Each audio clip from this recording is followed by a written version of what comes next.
Buenas tardes a todos, bienvenidos a esta actividad de la Semana de las Revistas Jurídicas. En el día de hoy culminan 2 ciclos. El primero es el cierre oficial de la Semana de las Revistas Jurídicas. Ha sido una semana intensa, pero muy satisfactoria, donde tuvimos la oportunidad de compartir con jueces del Tribunal Supremo de Puerto Rico como el Honorable Luis Estrella Martínez, quien fue nuestro orador invitado en los actos de investidura de la nueva Junta Directiva.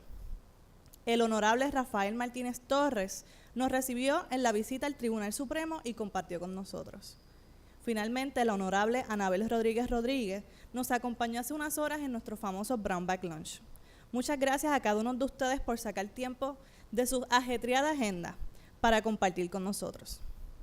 También gracias a la Secretaria de Justicia, la Honorable Wanda Vázquez, por habernos acompañado en el día de ayer. El segundo ciclo que se cierra en la tarde de hoy es la serie de conversatorios que se realizaron este semestre para discutir el estatus político de Puerto Rico. Primero nos acompañó el congresista Luis Gutiérrez para hablar de su proyecto. Ayer recibimos en nuestra facultad al licenciado José Alfredo Hernández Mayoral y al licenciado Ramón Luis Nieves en el conversatorio El futuro de Lela. Una vez más, gracias por acompañarnos. Finalmente, como cierre a este ciclo, recibimos a la comisionada residente Jennifer González para que comparta en esta su casa su proyecto HR 260. Muchísimas gracias, comisionada, por decir presente en esta actividad y a pesar de la ocupada de su agenda. Las preguntas que las personas deseen realizar a la comisionada se estarán pasando a unas index card para que realicen las preguntas y se las pasamos a la moderadora. Esperamos que disfruten de esta actividad. Ahora le pedimos al decano, el doctor Julio Fontanet, que pase para dar un breve saludo. Buenas tardes a todos y a todas y bienvenidos y bienvenidas. Como decía Maribeth, ha sido una semana muy intensa, como ustedes habrán escuchado, y un ciclo de actividades también a su vez muy intenso. Para nosotros, esta actividad que culmina esta semana y este ciclo es una actividad muy importante y nuestra comunidad universitaria realmente está muy entusiasmada con la misma por 2 razones fundamentales. Primero, por la identidad de la persona que va a exponer esta tarde. Y en segundo lugar, por el tema. Hablemos un poco de la persona que está con nosotros esta tarde. Nos acompaña la comisionada residente Jennifer González, que como ustedes saben, y para orgullo nuestro, es egresada de esta facultad en 2 ocasiones. En primer lugar en el JD y después en la maestría de litigación y métodos alternos y de manera evidentemente destacada. Pero quizás la conocen más por sus ejecutorias en la vida pública. Legisladora desde muy joven, presidenta de la Cámara, actual comisionada residente. Es una persona que goza de gran respeto en el país.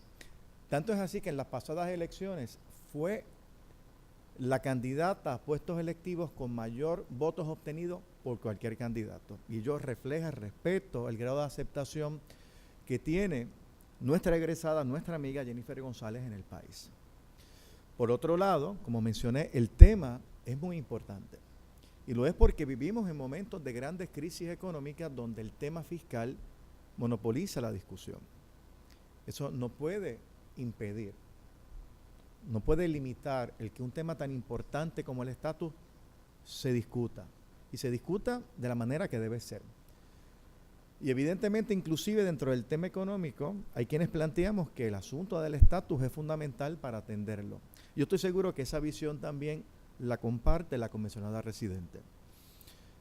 La manera en que este tema ha sido discutido durante el semestre ha sido muy interesante. Como ustedes recordarán, comenzamos escuchando al congresista de Illinois y puertorriqueño Luis Gutiérrez, que habló del proyecto que él presentó, como un proyecto interesante, pero a su vez polémico. Polémico porque excluía la estadidad como una alternativa. Hoy escucharemos de la comisionada el proyecto que ella presentó, que se presentó como antelación al proyecto de Luis Gutiérrez, donde también propició mucha discusión, pues porque excluye, según algunos sectores, ya sea una alternativa territorial o alguna alternativa que no sea la independencia o la libre asociación y la estadidad. También interesante de ese proyecto es que tiene un componente importante en Puerto Rico, que es el que se está discutiendo actualmente, y que la carta de la Attorney General Sessions o su subalterna, que se difundió el Jueves Santo, pues es bien relevante, ¿verdad?, para su discusión final.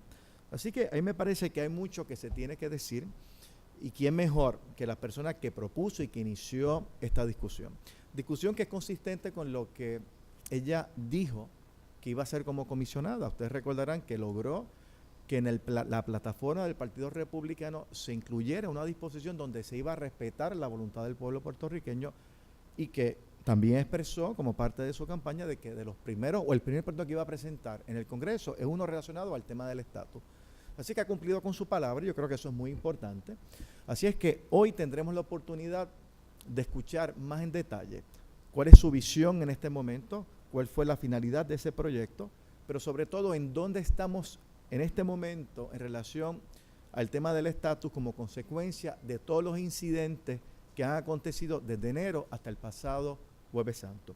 Así que estoy seguro que la actividad va a ser de interés para todos ustedes, y yo agradezco a nombre de la comunidad universitaria de la Universidad Interamericana la presencia de la comisionada residente Jennifer González a este teatro. Buenas tardes.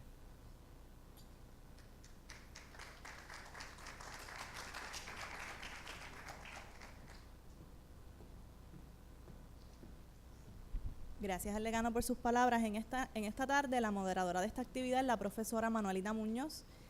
La profesora fue seleccionada por la comisionada residente para que fuese quien les realizara este conversatorio. Ahora pasamos con la compañera Rebeca, quien va a darle una pequeña biografía sobre la profesora.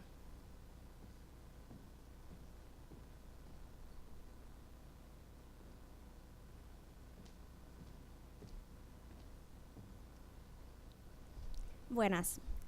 La profesora Muñoz Rivera obtuvo un bachillerato en Administración de Empresas en el 1958. Culminó su Juris Doctor en el 1970 en la Universidad de Puerto Rico con honores cum laude. Tiene una maestría en Derecho Contributivo de la Universidad de Georgetown que completó en el 1982. Posee un diploma en estudios avanzados de la Universidad Complutense. Obtuvo un doctorado en Derecho con honores sobresalientes de cum laude unánime de la Universidad del País Vasco. Trabajó en los bufetes de Goldman Antonetti, en Muñoz, Acevedo, Oteros y Trías, y el bufete Vicente Sayas Puig. Se desempeñó como asesora legal y de asuntos contributivos en Citibank desde el 1990 hasta el 1995. Además, ocupó el puesto de jefa de personal del comisionado residente Antonio Colorado en el 1992. Fue vicepresidenta de Gerencia, Finanzas y Servicios Sistemáticos de la Universidad Interamericana, y desde el 1998 es catedrática de esta facultad, donde imparte los cursos de Derecho de Corporaciones, Derecho Tributario, Finanzas Corporativas, Planificación Comercial, Derecho Bancario, además de dirigir la Clínica de Derecho Corporativo.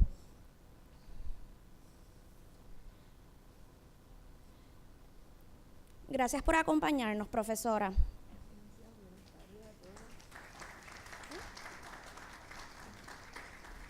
Ahora, en este momento, le pedimos a la comisionada residente que pase a la tarima, por favor, mientras yo digo sus datos bibliográficos. La comisionada residente, Jennifer González Colón, es la primera mujer en ocupar el puesto de comisaria residente. Es producto del sistema de educación pública. Posee un Juris Doctor y una maestría en Derechos de nuestra facultad, la Universidad Interamericana de Puerto Rico. González Colón se convirtió en el 2002, a sus 25 años, en la persona más joven en ocupar el puesto de representante en la Asamblea Legislativa en Puerto Rico. En su trayectoria de la Cámara de Representantes, ocupó varios puestos. En su tercer término, fue la presidenta de la Cámara de Representantes. Sus prioridades en el Congreso incluyen la recuperación de la economía de Puerto Rico y asegurar el trato igualitario de los ciudadanos estadounidenses de Puerto Rico en materia de política federal, regulaciones, servicios y asignaciones de ayudas. Para cumplir ese propósito, presentó en su segundo día de trabajo en el Congreso el proyecto de la Cámara de Representantes 260, que propone la admisión de Puerto Rico como Estado. Es miembro del Comité de Recursos Naturales, Asuntos de Veteranos y Pequeños Negocios. Ahora, en este momento, la dejo con la comisionada residente y la profesora. Muchas gracias por acompañarnos en el día de hoy.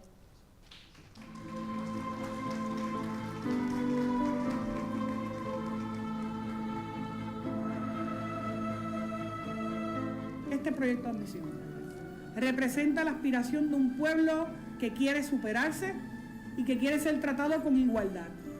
Este proyecto de admisión representa la sangre y el sacrificio de miles de boricuas que han ido a defender a los Estados Unidos de América en todos los conflictos bélicos, sin tener derecho a votar por el presidente que los envía a combatir. Este proyecto de admisión busca acabar con el trato desigual a los ciudadanos americanos que vivimos en Puerto Rico simplemente por vivir fuera del Mediterráneo. Este proyecto de admisión es el primero, no será el único. Nosotros, una vez el pueblo de Puerto Rico valide con su voto el escoger la estadidad como opción descolonizadora, poder enfocar en el proceso, esta va a ser el mecanismo que vamos a estar utilizando para hacer la transición en todas las leyes federales.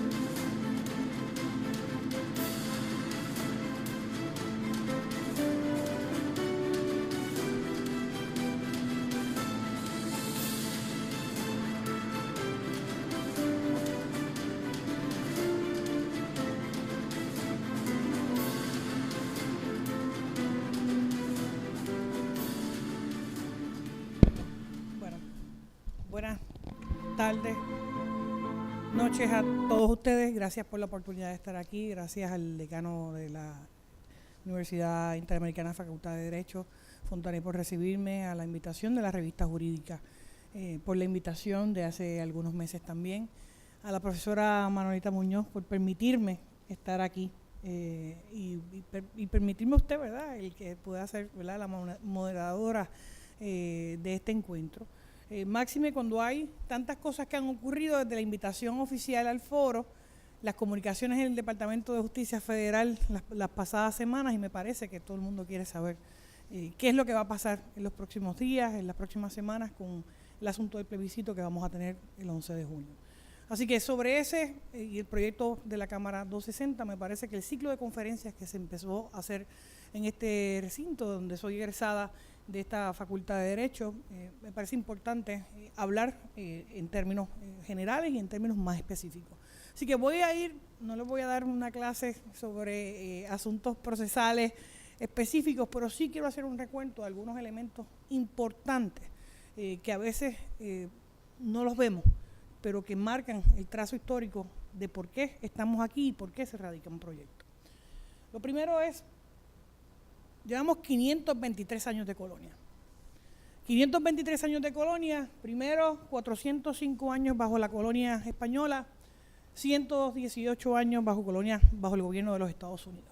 Parece que ya es tiempo ya de que resolvamos esta situación. Desde 1898, cuando llegaron los americanos a Puerto Rico bajo el Tratado de París, le dije que no le voy a dar una clase, así que voy a saltar algunas cosas rápidamente, no pretendan que las lea. Luego del Tratado de París y que pasáramos a ser parte de un territorio de los Estados Unidos como un territorio no incorporado, la aprobación del acta Foraker, que nos permitió tener un gobierno civil, y la decisión de los casos insulares. Posterior a esto, la determinación de que pudiéramos tener la ciudadanía americana y el puesto de comisionado residente, entre otras cosas, la aprobación de la ley Jones y el poder recayendo siempre bajo el gobierno de los Estados Unidos. Pocas cosas han cambiado desde entonces hasta el día de hoy. En 1950, con la aprobación de la ley 600, que nos permitió tener nuestro gobierno local, esa aprobación de esa ley no es muy distinto a lo que dijo el Departamento de Justicia la semana pasada, cuando nos dijo que no había ningún pacto, y más adelante hablaremos también del caso quizá de Sánchez Valle, el caso de la quiebra criolla, entre otras cosas. Las acciones presidenciales que han habido sobre asuntos de estatus, todos los presidentes y qué gestiones se han hecho desde entonces y por qué todavía seguimos discutiendo lo mismo después de tantos años. Los presidentes y qué acciones han tenido cada uno de ellos. No pretendo examinarlos en detalle todos, pero quizás hacer una proyección rápida. Desde el Lyndon Johnson, la creación de la Comisión de Estatus en el Congreso en el 1964, la rendición de un informe en el 1966, la recomendación de un plebiscito de estatus, la realización de una consulta local en el 1967, luego de esto ese informe que se rinde, Nixon en el 73, cuando se crea el Comité Asesor sobre Puerto Rico ad hoc en la Casa Blanca, el seguimiento al plebiscito de 67, se rinde un informe en el 75. Luego, bajo la presidencia del presidente Ford, se recibe ese informe, se recomiendan cambios en las relaciones federales de Puerto Rico y los Estados Unidos, y el 31 de diciembre del 76 se establece que, a su entender, la mejor manera de lograr los cambios deseados es mediante la estadidad, y le envía una propuesta al Congreso de los Estados Unidos. Jimmy Carter dice posteriormente que él respetará los deseos del pueblo de Puerto Rico de un proceso de autodeterminación y que apoyará cualquier gestión de plebiscito, esto en conmemoración del 25 de julio de 1978. Bajo la administración de Ronald Reagan, respaldó abiertamente la estadidad para Puerto Rico el 12 de enero del 82. Bajo la administración de los presidentes Bush Sr., emitiendo comunicados en el 89, posteriormente en el 89 al 91, no solamente con los memorandos que se le emiten a todas las agencias de gobierno para el trato igualitario como un Estado del territorio de Puerto Rico en los programas federales, sino permitir la transición hacia lo mismo. Luego, en el 98, se aprueba el primer proyecto Young sobre el proceso de estatus, y en el año 2000 se crea el grupo de trabajo de la Casa Blanca sobre el estatus mediante la orden ejecutiva bajo la presidencia del presidente Clinton. Esta vigencia de este grupo de trabajo todavía está vigente en el día de hoy. Bajo la Casa Blanca de Bush Jr. se extiende la vigencia y se rinden los grupos de trabajo del 2005, 2007 y más reciente el informe de la Casa Blanca de Barack Obama. En todos estos se habla de cuáles son las opciones de estatus no territoriales, no coloniales, y se habla de cuáles son cada una de ellas, reconociendo la independencia, la libre asociación, la estadidad y la independencia. La Casa Blanca de Barack Obama se extiende el alcance de este grupo a no solamente el estatus, sino a otros asuntos relacionados a la economía de Puerto Rico y las alternativas que el Departamento de Justicia Federal debería considerar. Bajo la administración del presidente Donald Trump, esta fue específicamente el lenguaje a que se comprometió como candidato a la presidencia de los Estados Unidos, y hubo posteriormente a eso fue en enero del 2016, la aprobación de la plataforma del Partido Republicano, que incluye específicamente el lenguaje sobre el asunto de estatus para el pueblo de Puerto Rico. Los resultados de las consultas del 67, del 93, del 98, en el caso del 2012, es el último de los plebiscitos, un voto por la estadidad en un 61%, que es lo que nos da el mandato a la radicación del proyecto de estatus que radicáramos al primer día hábil para radicar proyectos de ley, porque no podía radicar el día que juramenté, así que el próximo día hábil fue que se radicó el proyecto de ley. Y obviamente la población de los territorios, yo creo que es bien importante que nosotros tengamos una idea y podamos comparar cada vez que hablamos del resto de los territorios. 3.4 millones de ciudadanos americanos viviendo en Puerto Rico, 681,000 ciudadanos americanos viviendo en el Distrito de Columbia, 161,000 en Guam, en las Islas Vírgenes 103,000, American Samoa 54,000 y en las Islas Marianas 52,000. Esto no incluye, obviamente, las islas que tienen pactos de libre asociación con los Estados Unidos, las Islas Micronesias y las Islas Marshall, y obviamente las Palau. En estos casos yo tuve la oportunidad de visitar en un viaje congresional todas las Islas Marianas, las Islas y American Samoa y Guam.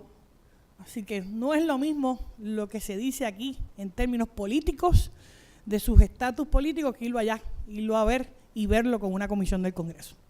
Y de eso podemos hablar, no es el día de hoy, pero podemos hablar cuando queramos. Aquí hay otros elementos, con mucho gusto podemos discutir, pero yo sé que estamos, ¿verdad?, hablando de las opciones específicas de los pactos. Y obviamente cuando uno compara los famosos pactos en millones de dólares, el desempleo, el per cápita de las Palau, Puerto Rico, los estados federados, que dicho sea de paso, todavía al día de hoy no se le ha transferido el dinero a ninguno de esos pactos, a ninguna de esas islas, y yo soy parte del comité que evalúa ese proceso de transición, soy la vicepresidenta de esa comisión. El problema de descolonización inmediata, y es lo que me trae, obviamente, aquí en el día de hoy. Nosotros, y en el caso mío, ¿verdad?, como abogada, y sé que vamos a hablar con preguntas específicas. El 11 de junio tenemos una legislación que permite las opciones de estadidad, independencia, y recientemente recibimos el pasado jueves una recomendación del Departamento de Justicia, y estoy incorporando, ¿verdad?, elementos previos a la invitación de la revista jurídica, pero me parece que si no lo hago les fallaría, ¿verdad?, y distingo al juez asociado del Tribunal Supremo de Puerto Rico, que no lo había visto anteriormente. Gracias por acompañarnos en el día de hoy. Que no se habían incorporado, y esos elementos son que aun cuando no están en la plataforma del Partido Republicano, hubo una solicitud de que se incluyera, primero se removiera la condición de ciudadanía americana como una a negociar dentro de la libre asociación o independencia que estaba en la definición de la papeleta. Y el Departamento de Justicia dijo que eso no era negociable, que bajo la libre asociación y la independencia se convertía en una nación soberana independiente y que por lo tanto no era un elemento a negociar y que había que removerlo. Y la segunda, la inclusión de la cláusula territorial, que Puerto Rico permaneciera como un territorio sujeto a los poderes plenarios del Congreso de los Estados Unidos.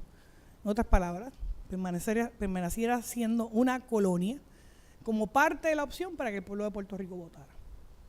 En mi carácter personal le tengo que decir que me indigna, que no respaldo esa opción, que creo que el problema no puede ser parte, la enfermedad no puede ser parte de la solución del problema, el gobernador tampoco.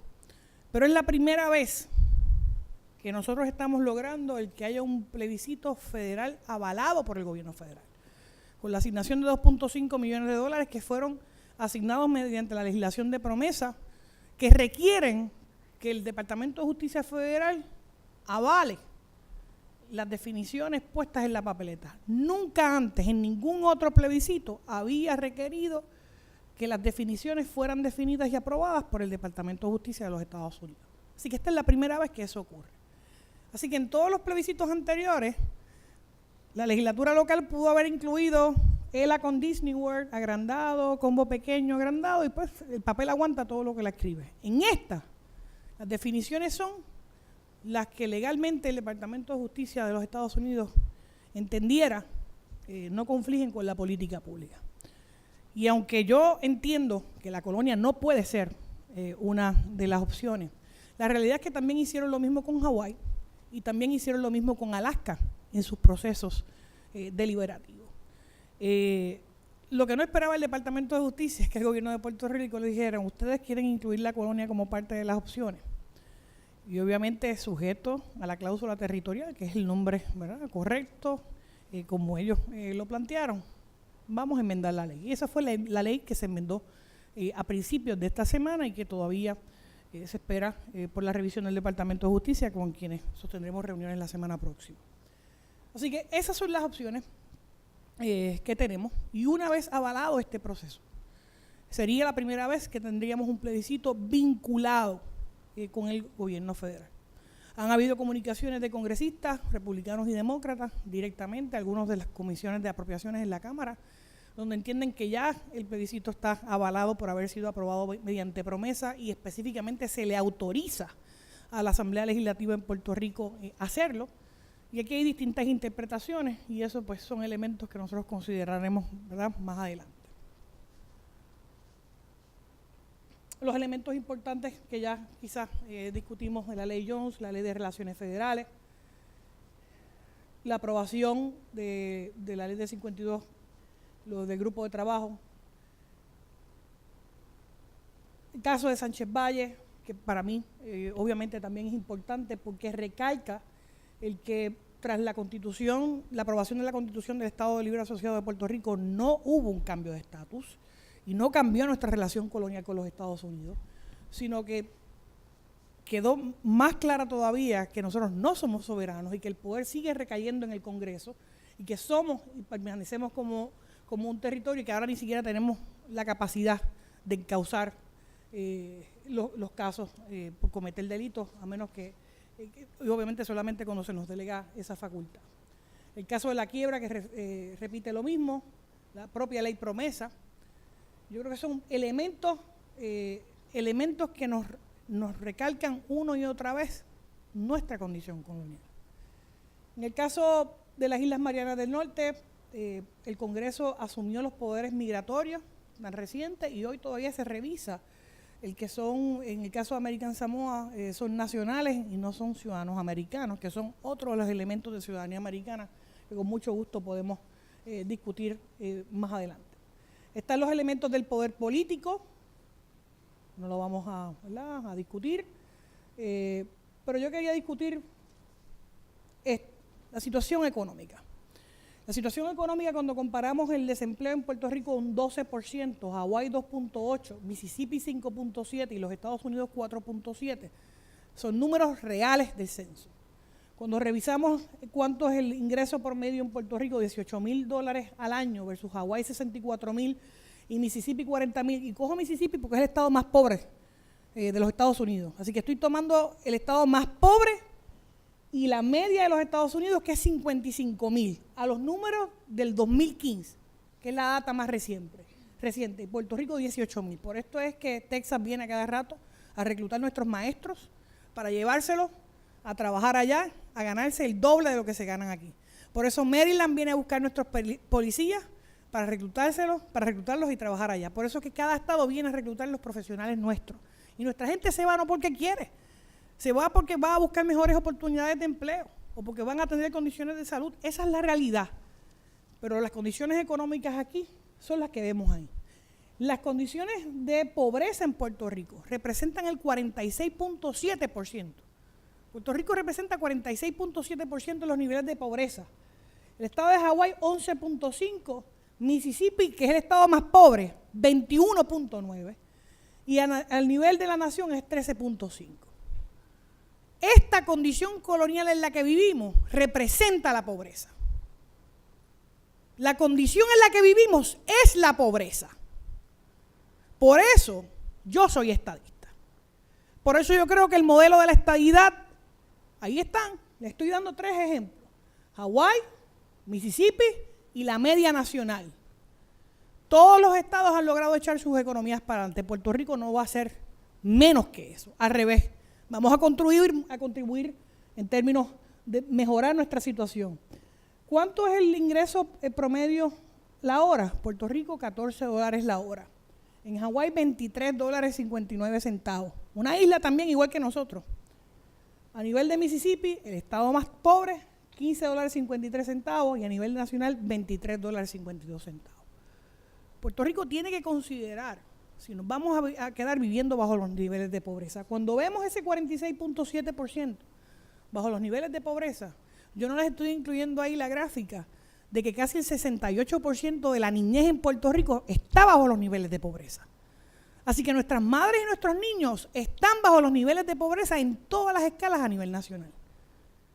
Estos son elementos que me mueven a mí a radicar el proyecto 260 de la Cámara. Es el primero y no será el último.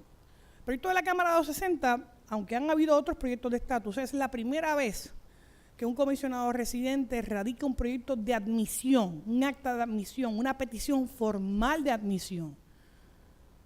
Una petición de admisión, no petición de plebiscito, una petición de admisión.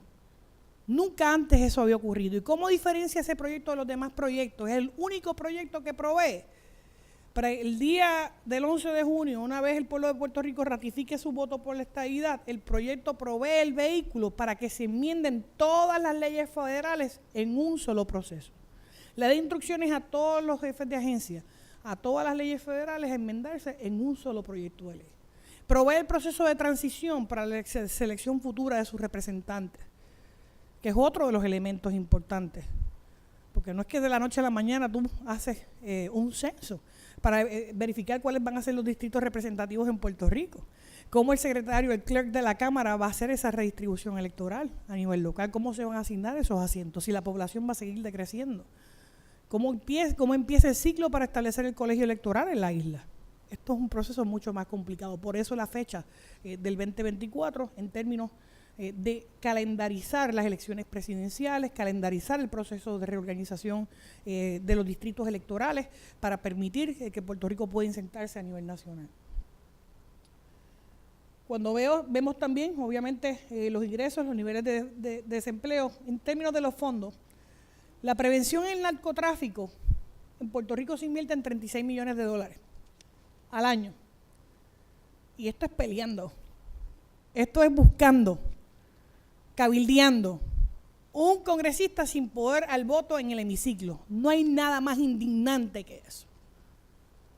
Sin embargo, los estados se les da automático. Texas y California reciben 191 millones y 407 millones. Una diferencia abismal con relación a la isla. Pero en Medicaid, que es el tema del que todos hablamos ahora, hay algunos que les encanta hablar de paridad.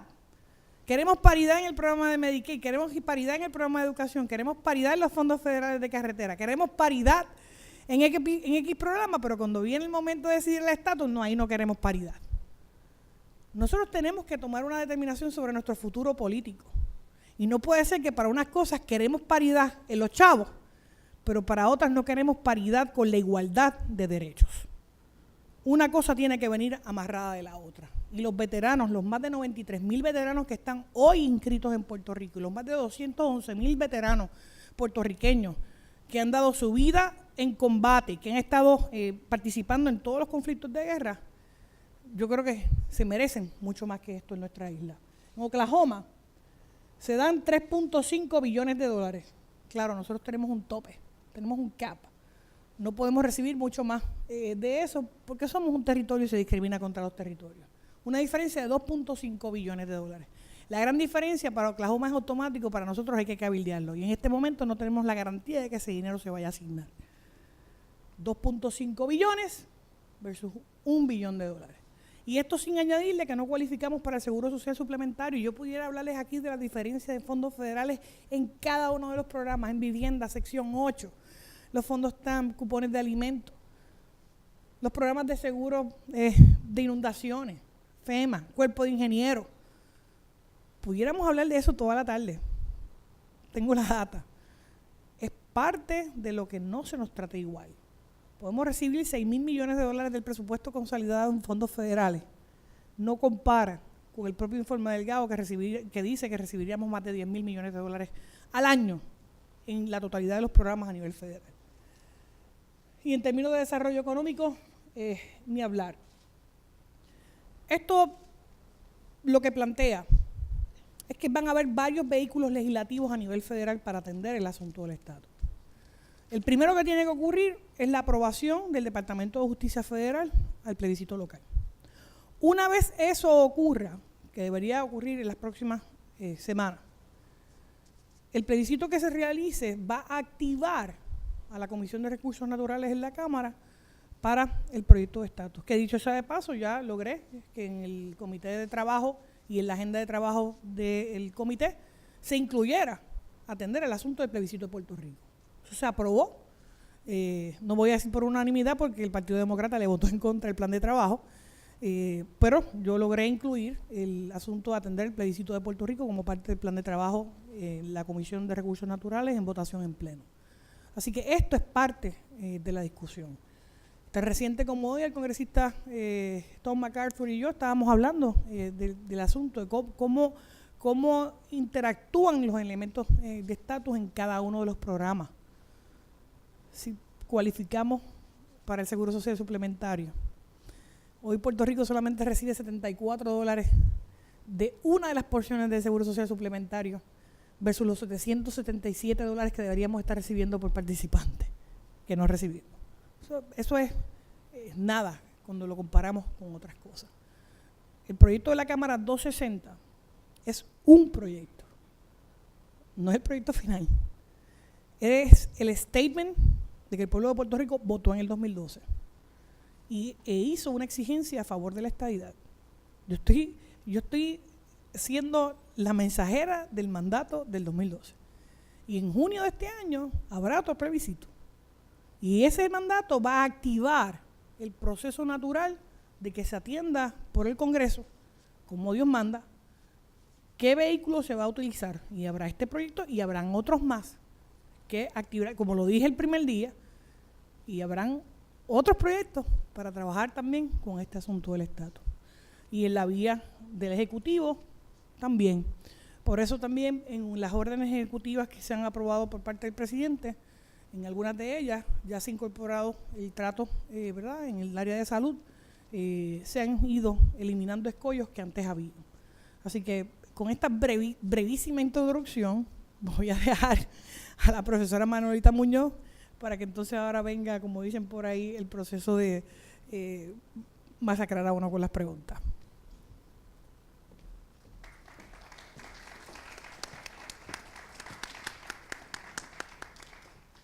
Comisionada, permítame unirme a las palabras que expresara el decano, dándole la bienvenida y les reitero bienvenida a su casa. Algunas de las preguntas que tengo en las tarjetitas, y ustedes me han visto que estoy como sacándolas, no es porque no considero de que sea apropiada hacérselas, sino que las he estado contestando. Así es que, por ejemplo, pues, cómo fue el historial de la erradicación del proyecto, etcétera. El track del proyecto, ya usted muy bien lo expresó, y que esta es la primera vez que se presentó un acta de admisión ante el Congreso de Estados Unidos. Le iba a pedir que nos hablemos usted de ello, nos ha dado una explicación muy extensa, muy bien presentada. Por lo tanto, eso que ustedes me ven que estoy recogiendo tarjetitas, no es porque ella no ha visto estas preguntas, porque las contestó antes de que las viera, así es que por eso las estoy pasando. Pero tengo algunas que sí le quiero hacer, como por ejemplo, ¿cómo recoge su proyecto el interés del pueblo que le eligió? ¿Cómo se siente usted de cumplimiento hacia ese pueblo que la eligió usted bajo ciertas representaciones, bajo ciertas premisas, con la erradicación de este proyecto? En la pasada elección yo corrí bajo la insignia del PNP y también públicamente siempre hice un compromiso de que aunque se vaya la luz, yo iba a resolver el asunto del estatus. Y como parte de esa discusión, yo siempre he hablado, al igual que lo dijo José Celso Barbosa, que todos queremos lo mejor para Puerto Rico, aunque sea por distintos caminos. Y el camino tiene que ser la descolonización. Yo respeto la independencia, yo respeto la libre asociación, que es una modalidad de independencia, pero yo creo y entiendo que el mejor camino para Puerto Rico es la estadidad. Y esa es la opción que el pueblo de Puerto Rico votó por ella en un 61% en noviembre del 2012. Es el último plebiscito por el que se ha votado, ha sido el plebiscito de mayor participación electoral en la historia de Puerto Rico, y ese es el mandato que yo obtuve. Eso está en la plataforma que eligió el gobernador y que me eligió a mí. Y eso fue lo primero. De hecho, el primer proyecto fue de Medicaid. Ese fue el segundo proyecto que radiqué en el Congreso de los Estados Unidos, y hemos estado atendiendo ese y otros asuntos. Yo creo que ustedes no saben lo difícil que es uno recabar. Somos 441 congresistas. Mi número es el 441. Pedir, yo voto en una comisión, pero no voto en el pleno. ¿Qué más indigno que eso? ¿Qué más indigno que eso? El no poder, y después de uno presidir la Cámara de Representantes, y después de uno ser portavoz de minoría, uno sabe que los proyectos se aprueban cuando tú tienes voto, cuando una delegación se hace importante. En el caso de Puerto Rico, yo, que cada vez que tengo la oportunidad de hablar en la conferencia republicana de la que soy parte, y nosotros la conferencia republicana, que es la versión local de un caucus, nos reunimos 2 y 3 veces a la semana. Pues, cada vez que uno tiene la oportunidad de hablar de ciertos asuntos, lo primero que yo planteo, yo soy la congresista que más votos sacó de todo el Congreso de los Estados Unidos. Ningún congresista saca más de 200, 250 mil, 260 mil votos, ninguno. Yo saqué 725 mil votos. Ningún congresista representa más de 700, 750 mil electores. Yo represento 3.4 millones de ciudadanos americanos. La mayoría de los congresistas son parte de una delegación de su estado. La delegación mía soy yo. Así que uno tiene que estar buscando hacer alianzas, pero el momento en que la alianza se ejecuta es cuando tú votas con ellos en el floor. Y uno tiene que estar haciendo ese cabildeo. Los recursos que las oficinas reciben no son tampoco igual.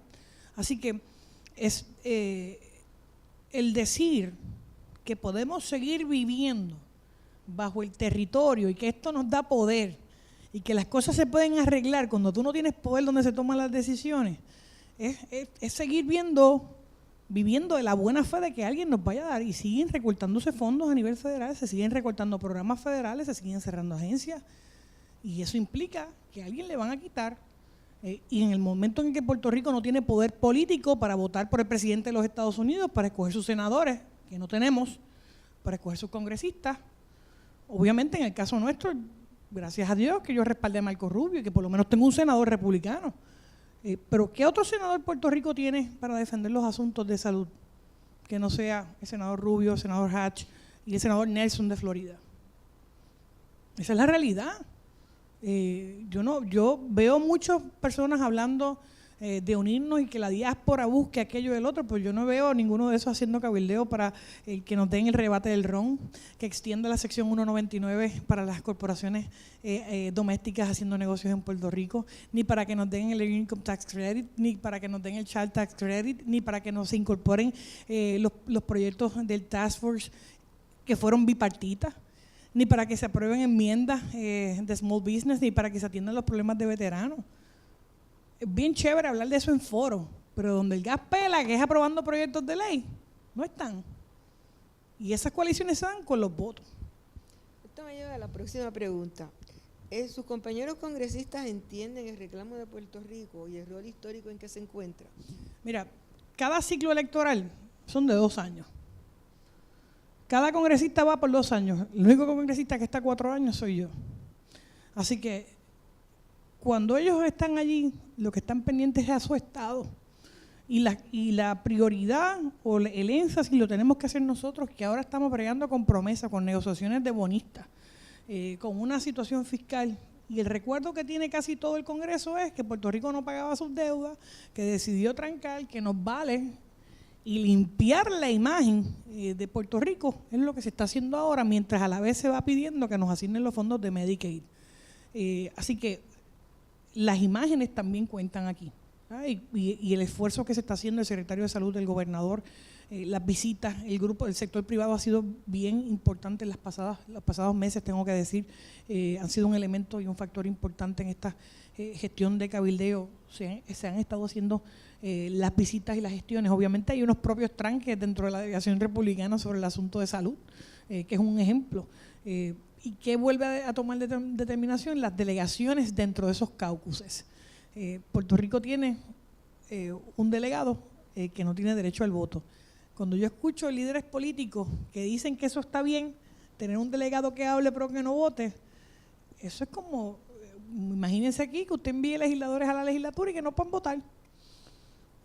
Obviamente hacemos el trabajo, pero imagínense si usted pudiera, además de hacer eso, tener el poder del voto. Yo no encuentro más patriotismo que poder tener voz y poder dar la pelea completa.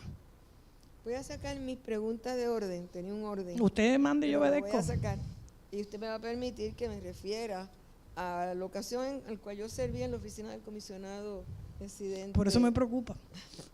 Y me encontré con legisladores muy interesados en lo que representaba Puerto Rico, pero este interés estaba acompañado de un profundo desconocimiento sobre lo que somos. Para decirle, hubo una ocasión en la cual un miembro del comité de Ways and Means expresamente me preguntó cuál era la moneda local en Puerto Rico. What is the local currency? ¿Ha tenido usted que efectuar esos esfuerzos grandes para hacer comprender esa situación? Veo que sí y veo que es difícil. Siempre va a ser difícil porque volvemos. Cada ciclo electoral es de 2 años, así que se renueva el liderato y hay que estar haciendo visitas de adiestramiento. Pero más allá del miembro o del congresista es también su staff. Y como usted muy bien sabe, allí la permanencia de un staffer puede ser de 2 meses, 3 meses, 4 meses y cambian. Eso lo que significa es que allí que llega, la mayoría de los staffers son bien jóvenes, y esas son las mayoría de las preguntas que le hacen. No solamente esa, ¿dónde están? Si usamos pasaporte o no usamos pasaporte. No pasa solamente con Puerto Rico, pasa con Hawái, pasa con Alaska, pasa con otros estados sobre las tierras federales. Así que hay muchos elementos en los que nosotros tenemos que intervenir sobre los asuntos de inmigración. Todo ese tipo de cosas uno tiene que estar educando. Sí, ocurre. Esa fue parte de la experiencia que tuvimos también nosotros, así que veo que a pesar de los años que han transcurrido… Ayudó mucho el Task Force. El Task Force que se aprobó en la Cámara y en el Senado permitió no solamente un informe, sino que se adiestrara y que los miembros, por lo menos los que vienen de algunos cuatrenios, que conozcan el asunto. Pero eso requiere que eso se mantenga. Tengo una pregunta que creo que ahorita usted la contestó. Pero ¿por qué el proyecto fija la fecha del 3 de enero de 2025 como la fecha en la cual Puerto Rico se convertiría en Estado? O sea, luego de las elecciones de noviembre.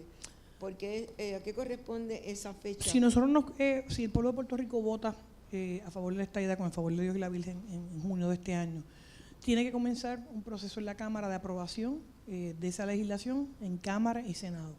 Esa legislación va a darle una instrucción a todas las agencias federales de comenzar la transición en el trato igualitario a la isla en cada uno de esos programas federales, en un solo proyecto de ley. Así que eso le va a dar un mandato a todas las agencias de gobierno, al Departamento del Tesoro, y eso va a implicar cambios en la legislación federal. Eso va a tomar algún tiempo, pero el más tiempo que va a tomar es cuando se le asigne a la secretaria, al clerk de la Cámara, cómo va a quedar la redistribución de los distritos electorales para Puerto Rico, cómo se va a hacer la asignación de los asientos electorales. La enmienda para aumentar la cantidad de miembros de la Cámara de Representantes, que algunos pensaban que era por Constitución y es por ley. Así que se tiene que aumentar la cantidad de asientos para que no se le quite a otros estados, no se le quite a otros estados. Mi proyecto provee para que se aumente la cantidad de asientos en la Cámara de Representantes y por lo tanto ese proceso se da como parte de la aprobación de ese proyecto. Se tiene que aprobar esa legislación, se aumenta el número de asientos y adicional a eso entra la redistribución, la asignación, el ciclo del colegio electoral. Eso no es un asunto que se cuadra en un año o dos. Ese colegio electoral tiene que entrar en el calendario de elecciones presidenciales y por eso se hace de manera paulatina hasta que entra ya para que podamos votar en ese ciclo electoral. Eso no significa que ya no se nos esté tratando como un Estado para todos los efectos legales y en todos los programas antes, pero la asignación de congresistas, de los asientos y del colegio electoral y de la votación presidencial es un proceso de transición y van entrando por fases. No es que se detiene todo hasta esa fecha, va entrando todo, pero para esa fecha ya tiene que estar el proceso finalizado. No es que empiece esa fecha, es que debe haber finalizado para esa fecha. Y con la actual situación económica en Puerto Rico, ¿cree usted que este es el momento apropiado para presentar un proyecto pro estadidad? Con más razón, precisamente por la situación económica que vive Puerto Rico. Este es el momento no solamente más apropiado. La situación económica que vive el pueblo de Puerto Rico ha provocado la emigración de más de 400,000 puertorriqueños en los últimos 4 años. 400,000 en los últimos 4 años. No se han ido a Cuba, no se han ido a Venezuela, se han ido a Florida, Texas, New Jersey, se han ido a Nueva York, California, y ahora se están yendo, que antes decían que los puertorriqueños no huían al frío, están yéndose a Michigan, Minnesota, Alaska y a los estados del norte. No se van porque quieren, se van por la necesidad de un trabajo, la necesidad de una mejor educación, la necesidad de un tratamiento médico. La pregunta que nos hacemos es, los 3 o 4 indicadores más importantes para establecer una economía saludable son el costo energético, es la seguridad, es el asunto de infraestructura, es la seguridad de las inversiones. Puerto Rico, sus propiedades han devaluado, el costo energético es el más caro, tenemos el sales tax más caro de toda la nación. Yo les hablé ahí de los niveles de pobreza de Puerto Rico, 46.7% de los niveles de pobreza. Con eso nada más Puerto Rico cualificaría para programas federales para transicionarnos a salir de la pobreza. que es dinero federal que nosotros no estamos utilizando y que han utilizado otros estados para salir de la pobreza y encaminarse en términos económicos. Cualificaríamos también para programas federales para que la gente pueda entrar en la fuerza laboral. Lamentablemente aquí mucha gente vive en algunos programas federales y cuando consiguen su trabajo pierden ese programa. Estas son las cosas que ayudarían a darle estabilidad y darle certeza. Cuando Hawái y Alaska y la mayoría de los estados se convirtieron en estados de la nación, su economía aumentó en un 300% en un plazo de 10 años. En el caso nuestro sería aún mayor, porque seríamos el primer estado completamente hispano que serviría de enlace y de eslabón para hacer comercio con América del Sur. O sea, Puerto Rico hoy exporta servicios a América del Sur. Nosotros deberíamos ser el ente natural para esto. ¿Dónde están haciendo negocios hoy las firmas de construcción en Puerto Rico? En República Dominicana, en Panamá y en Costa Rica. No es aquí. Se están yendo allá. ¿Y por qué ocurre eso? Ocurre eso porque nuestra economía se está reduciendo. Y que se reduce nuestra base contributiva, pagan más los que se quedan. Las regulaciones son más altas. Nosotros tenemos que aprender que esto se va a seguir contrayendo si no tomamos acciones. El modelo económico de la colonia, de ser un territorio, no funciona, no da para más, se acabó la gasolina, el dinero, no hay una construcción de modelo económico. Puerto Rico no la tiene y van a seguir habiendo cambios. Hay una reforma contributiva federal que está a la vuelta de la esquina. Están las relaciones de comercio internacional, ustedes han visto los famosos tratados comerciales, todo eso va a tener un efecto en la economía en Puerto Rico y lo va a ver en términos locales. Y Puerto Rico no se puede seguir quedando atrás pensando que la economía va a mejorar milagrosamente. Se nos está vaciando la isla y la estabilidad lo que va a permitir es un mecanismo no solamente de certeza, de seguridad, de estabilidad económica, pero también de garantía para estabilizar la situación económica y la garantía de fondos federales que están en cualquier momento, de la misma manera que se nos dan programas federales, se nos quitan. La mayoría de estos programas mañana, por la misma legislación, se le quitan las partidas a Puerto Rico. ¿Cuántos fondos federales no hemos estado perdiendo en los últimos años? Programa que se elimina, programa que se nos va. Hoy yo estaba en Fort Buchanan, se asignaron el año pasado 20 millones para una construcción de viviendas y otro estado entendió que las necesitaba más y nos quitaron 8 millones. Esas cosas pasan todos los días, porque no somos un estado y somos un territorio. Comisionada, el proyecto, la efectividad de su proyecto va a depender de que se efectúe el plebiscito en Puerto Rico de conformidad con la Ley Federal 11376, donde prevalezca la opción de estadidad. De manera que si ese plebiscito no se llega a ser avalado por el Departamento de Justicia, en ese caso su proyecto quedaría inoperante, ¿no? El proyecto está atado al plebiscito de Puerto Rico, el proyecto está atado a la validación a la ley federal de promesa. Así fue que se construyó y nosotros por eso siempre hemos hablado de que van a haber otros vehículos también, porque yo considero y estoy más que comprometida que nosotros tenemos que descolonizar a la isla de una manera o de otra. Así que a diferencia de otros líderes políticos, ¿verdad?, que han estado en el pasado del partido opositor, yo creo que el que me digan que no una vez no significa que con eso uno engancha los guantes. Cuando a mí me dicen que no, para mí no significa otra manera de decir que sí. Pues eso me lleva, estoy sacando incluso de las preguntas fuera del orden, porque la forma que usted ha ido elaborando, pues voy cambiando. Usted sabe que estas fueron las que yo preparé. Pero mire, una de las cosas por las que yo pedí o sugerí, debo decir, que la profesora Muñoz fuera la moderadora. La profesora Muñoz fue la Chief of Staff del comisionado residente Tito Colorado. Así que es una persona que conoce la capital federal, que estuvo allí en un momento importante de las 9:36, un momento importante de la situación económica de Puerto Rico. Y yo creo que es la mejor manera de que entendamos que los tiempos también varían, pero los elementos de fondo siguen siendo los mismos. Y nosotros no hemos cambiado nuestra visión sobre cómo atender los problemas de fondo, pero las seguimos atendiendo con las mismas alternativas del pasado. Y yo entiendo primero su profesionalismo y sus credenciales, ¿verdad? Y aunque difiramos en otras cosas, le agradezco que me haya dado la oportunidad y haya aceptado estar con nosotros. Yo igualmente le agradezco y muy agradecida de que viniera aquí, de que pues pensara que yo podía en alguna forma pues participar en una forma efectiva. Y le voy a refrasear esta pregunta y lo voy a hacer como la pensé originalmente. Como está aquí escrita es, usted ha expresado que este proyecto es solo la primera medida que propone para obtener la igualdad. ¿Qué otras medidas contempla usted proponer? Le confieso que cuando redacté esto dije, ¿qué otros disparos usted tiene pendiente? Pensé que no era la manera más apropiada de hacerla, pero me permito con mucho respeto hacérsela en esa forma. Hay otras maneras. ¿Se guarda usted otra medida? Hay varias, y hay varias conversaciones ya bien adelantadas, mucho más adelantadas. Hay más municiones. Sí, hay un arsenal.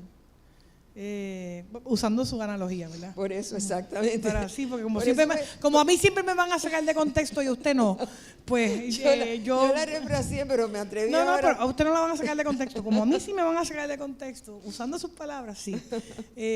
La realidad es que sí, alguna de ellas, miren, nosotros somos un territorio no incorporado. Eso es una opción. Vamos a cambiar el territorio incorporado. ¿Qué significa eso?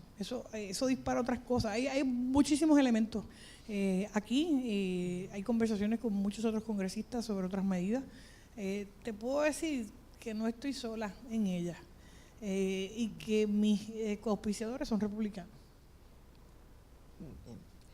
La Carta de Bonte señala que la ciudadanía americana bajo el territorio está incondicionalmente garantizada bajo estatutos vigentes. La ley Jones, la ley de nacionalidad. Es que nuestra ciudadanía, por ser estatutaria, no tiene la protección de la Constitución de los Estados Unidos. Esto lo hace que se pueda revocar si se revocan estos estatutos. Claro que sí. Como cualquier legislación, hoy nosotros tenemos una protección bajo la ley Jones que nos da una ciudadanía americana. Mañana este mismo Congreso determina que esa ciudadanía americana no se le va a dar más a los puertorriqueños por nacimiento. Los que ya la tenemos, ¿verdad?, nos quedamos con ella, pero los que nacen después de nosotros, obviamente en el territorio, si eso es lo que dispone la nueva ley, si se deroga, pierden esa ciudadanía americana por nacimiento. Esa es una realidad. Y esos son uno de los elementos. Lo que se aprueba por ley también se deroga por ley. Lo que se aprueba por ley también se enmienda por ley. Eso es muy distinto cuando te protege la 14ª enmienda. Eso es bien distinto cuando te protege la Constitución Federal. Y esa protección de la Constitución Federal es la que yo busco en la estadidad. Esa garantía no me la destroza nadie. ¿Y entiende usted que puede concederse la ciudadanía americana bajo la independencia? Bueno, no, el propio departamento, yo no voy a opinar sobre eso. El Departamento de Justicia dijo que había que removerla de la opción de la papeleta, que no era ni siquiera negociable ni para la libre asociación ni para la independencia, que había que sacarla de la papeleta. ¿Y usted cree que resuelve el dilema que estamos teniendo del estatus territorial si le añadimos, que era en territorial status, si le añadimos esa otra al plebiscito que se está en espera de que se celebre, que reclama como alternativa la Carta del Departamento de Justicia? ¿Resuelve nuestro estatus el incluir el estatus territorial existente? No resuelve el estatus. Yo creo que no resuelve el problema del estatus, incluir la opción territorial. Por esa opción, quien la va a decidir es el pueblo de Puerto Rico. Y el pueblo de Puerto Rico tiene que decidir si quiere resolver su problema del estatus. Ahora bien, tenemos lamentablemente un liderato, no voy a hablar de la gente, el liderato del Partido Popular históricamente nunca quiere que se resuelva el asunto del estatus. Y si le dicen que van a incluir el ELA, no quieren. Y si le dicen que van a incluir el Estado Libre Asociado mejorado, no quieren. Y si le dicen que va a ser con soberanía, no quieren. Y si le dicen que va a ser agrandado, no quieren. Y si le dicen que va a ser XYZ, tampoco quieren, porque no importa lo que se le ponga, nunca lo van a querer. Tan Tan es así lo que le estoy diciendo que el pasado cuatrienio el gobernador García Padilla tenía Cámara y Senado y radicaron un proyecto de Asamblea Constitucional de Estatus. ¿Lo aprobaron? No. ¿Le hicieron una vista pública? No.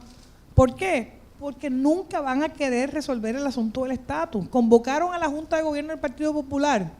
¿Aprobaron algo? No. Convocaron al exgobernador Aníbal Acevedo y al actor Luis Acevedo y al comité de los pasados presidentes del Partido Popular para que hicieran un informe, hicieran una recomendación de las opciones de estatus. ¿Aprobaron algo? No. Y al día de hoy, ¿cuáles son las opciones del Partido Popular, del liderato del Partido Popular para este plebiscito? Depende de quién usted le pregunte. Algunos le van a decir que van a votar por la estadidad, otros le van a decir que se van a ir a la playa, otros le van a decir que van a votar no, otros van a decir que la van a echar en blanco, otros van a decir que la van a dañar y otros van a decir que no van. Depende de quién le pregunte.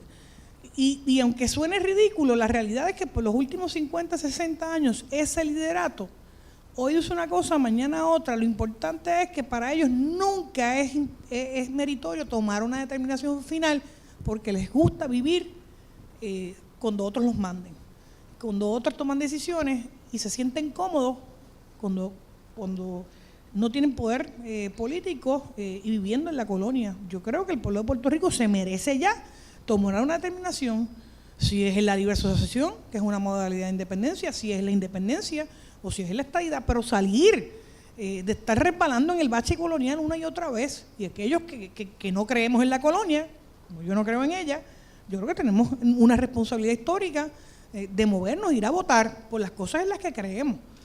Ahora bien, el decir que no voy a ir a votar, todo el mundo sabe aquí que las elecciones y las votaciones las gana el que participa, no el que se quede en la casa, no el que no va. Siempre el que pierde protesta, ¿verdad? Y eso pasa en todos los países, en todos los estados. Ahora, yo no conozco que ninguna papeleta en blanco haya sido electa alcalde. No conozco que ninguna papeleta en blanco haya sido electa gobernador y no conozco ninguna papeleta en blanco ni que nadie de su casa haya logrado hacer cambios para su país. Comisionada, ¿y por qué previo a las elecciones de Estados Unidos las tres ramas del gobierno federal se expresaron sobre la situación política de Puerto Rico y concluyeron que Puerto Rico era una posesión, una criatura del Congreso, que el pacto de la autonomía pareció venirse abajo? En ese contexto, usted hace ahora campaña para las elecciones. Viene ahora la aprobación de promesa a la Junta de Control Fiscal, que viene a organizar el aparato fiscal y que se alega que suspende los poderes constitucionales de Puerto Rico. ¿Se podría encontrar un ambiente sosegado para buscar una solución definitiva del estatus? ¿Es este el momento? Bueno, yo creo que más claro, qué bueno que recordó que esos mismos que aquí están en contra de la Junta de Control Fiscal son los mismos que quieren que permitamos que haya una Junta de Control Fiscal. Una Junta de Control Fiscal que está aquí gracias a que el Congreso de los Estados Unidos tiene poderes plenarios sobre nosotros. Ningún otro estado tiene una Junta de Control Fiscal porque tienen poderes. O sea, en el caso de nosotros, el ser una colonia, el ser un territorio sujeto a que nos manden, le permite a los Estados Unidos hacer lo que quieran con nosotros.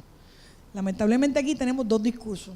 Un liderato político que nos dice una cosa aquí y nos dice una cosa allá.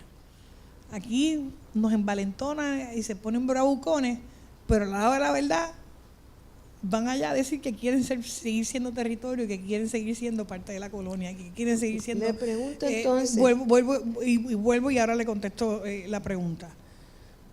Nosotros no podemos seguir viviendo en un modelo en el que se gobierne por nosotros. Nosotros ya estamos grandes ya para tomar nuestras propias decisiones. Nosotros estamos grandes ya para decidir nuestro futuro político. Y llevamos 500 y pico de años como colonia española y ahora como colonia americana.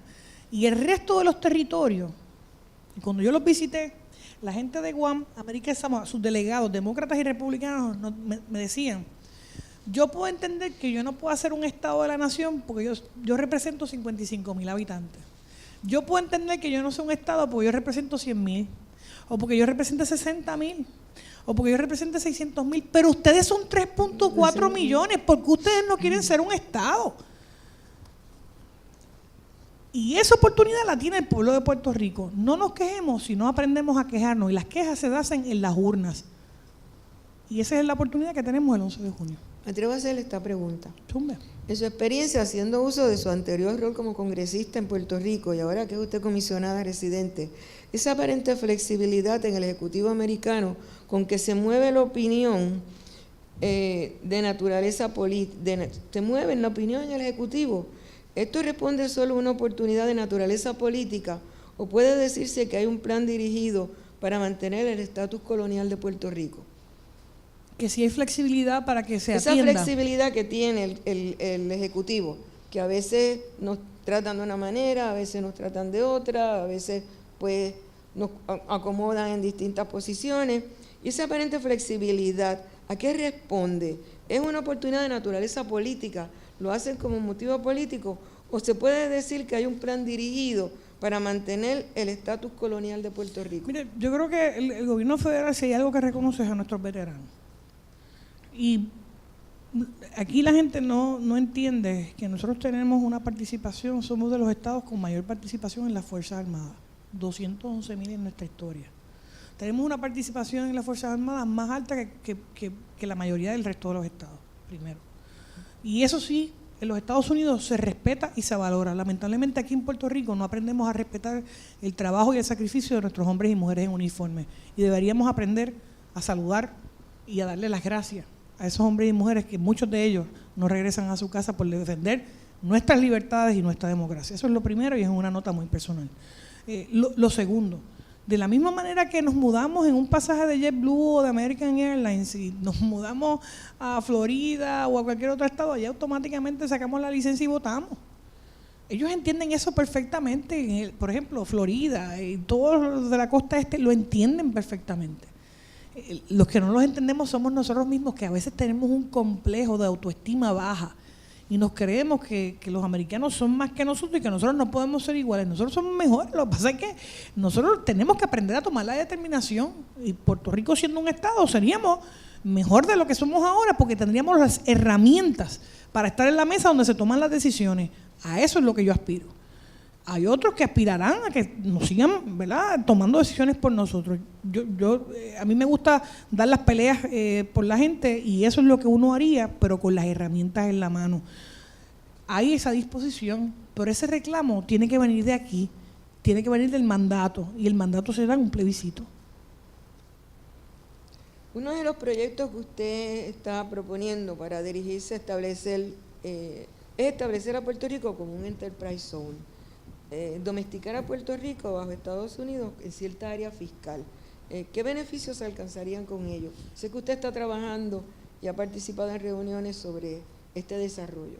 Hay varias cosas. Primero, ahora mismo se está discutiendo en el Congreso los famosos tax reform, que habla de incluir un tax ajustable a aquellas áreas que queden fuera de la frontera con los Estados Unidos. En el caso de Puerto Rico, nosotros somos un label de Made in USA. Si Puerto Rico se considera fuera de los Estados Unidos para efectos de manufactura, eso podría tener un impacto gravísimo en las finanzas de Puerto Rico, porque significa que todas estas corporaciones que hoy hacen negocios en la isla y que representan el 36% de nuestro Producto Interno Bruto, nuestras manufactureras, no solamente en términos farmacéuticos, sino de otros productos a nivel local, tendrían que estar pagando ¿verdad?, unas tasas muy altas por la reforma que se está incluyendo. Como parte de eso, yo estoy buscando programas federales que existen hoy en otras jurisdicciones de los Estados Unidos, los estoy combinando, como los Enterprise Zones, los Distress Zones, y le estoy añadiendo elementos adicionales de depreciación, de créditos y de incentivos por empleos y por productos. De la misma manera, estas iniciativas las estoy trabajando con la coalición del sector privado, con las asociaciones de industriales, así que yo he integrado al sector privado y les agradezco muchísimo que hemos podido trabajar todas estas iniciativas. Pero, ¿por qué no radico la medida? Porque lo que pueda ser bueno para 4 de estas manufactureras o 5, no necesariamente sea lo mismo para las otras 6 o las otras 10. Así que hay que esperar el que haya un proyecto radicado de reforma contributiva federal. Nos hemos estado sentando con no solamente el chairman de la comisión, Kevin Brady, su equipo de trabajo, el presidente de la Cámara, los componentes fiscales para esto, pero hay varios elementos. El Código de Rentas Internas Federal, la aplicación obviamente del tax local de la 154, todo esto tiene repercusiones y son elementos a evaluar. Pues permítame hacerle para cerrar las preguntas de mi parte. ¿Y qué va a hacer usted si el Congreso Federal rechaza la opción de la estadidad? Eso no va a pasar. Es sencillo, no va a pasar. Vamos a pasar entonces a las preguntas que tengan. No tengo nada más que una pregunta. ¿Sabe por qué no va a pasar? Porque muchas veces yo escucho a gente en la calle que dice, es que no nos quieren, es que no me la van a dar. Como si durmieran con Anita Cassandra, con Walter Mercado, con Vivian Carla. La realidad es que si están tan seguros que eso va a pasar, ¿por qué no votan por la estadidad el 11 de junio? Voten por eso y después me hacen la pregunta cuando el Congreso la apruebe. Después le hago la pregunta que le acabo de hacer. Solamente tengo una pregunta de parte de los que nos están acompañando. Los veteranos puertorriqueños con incapacidad por combate se sienten discriminados por el gobierno federal. Se le niega acomodo razonable a estos veteranos en el gobierno federal porque tienen incapacidad, a pesar de que tienen una incapacidad certificada por los veteranos. Eso es uno de los asuntos que se han estado viendo no solamente aquí, se están viendo a nivel nacional. La persona que sea que haya traído la pregunta, si me espera afuera, yo puedo quizás discutirlo en mayor detalle. Por eso yo pedí ser parte, yo soy la primer comisionada residente que está en el Comité de Asuntos del Veterano. Por lo cual la felicitamos grandemente. En verdad. Así que, y lo solicité, de hecho tuve que pedir un waiver para eso. ¿Por qué? Porque este asunto, en el caso de los militares en Puerto Rico, aun cuando están en combate, no reciben ni siquiera los mismos beneficios cuando están allá que el resto de la nación. Hasta ese nivel llega el hecho de vivir aquí. Al igual que ciudadanos americanos que son de otras partes de las jurisdicciones de los Estados Unidos, vienen aquí y pierden su derecho al voto también. Por residir en el territorio. Hay un elemento de discriminación sobre residir en el territorio de Puerto Rico. Es vivir aquí lo que es discriminatorio, ¿verdad? Así que eso, acabamos de aprobar varios proyectos de los que yo soy coautora a nivel federal para darle una discreción al jefe de VA para destituir a funcionarios que no cumplan con las directrices de reclutamiento en ese sentido, pero también en el plano de las agencias, del resto de las agencias federales y en el sector privado, donde el mayor problema estamos teniendo es con las reservistas.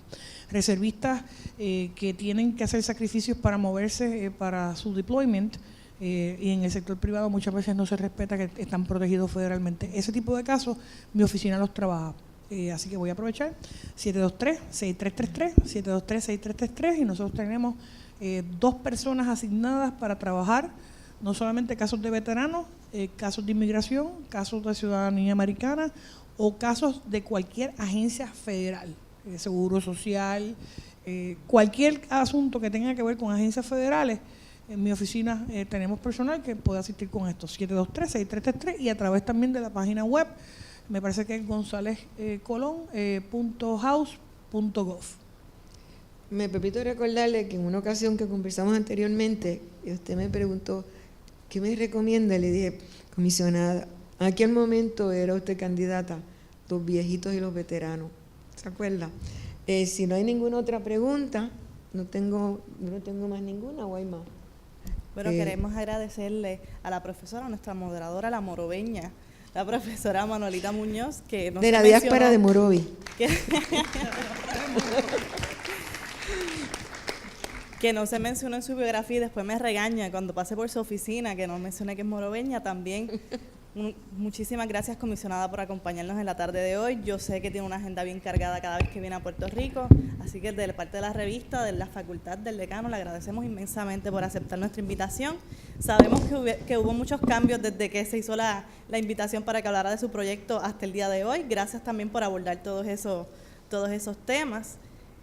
Gracias a todos los que nos acompañaron también en la tarde de hoy, a los profesores que tuvimos hoy, al honorable Edgardo Rivera García, mi profesor también que está en la tarde de hoy. Muchísimas gracias a todos. Esperamos que hayan disfrutado de esta semana de la revista jurídica y que pasen buenas tardes.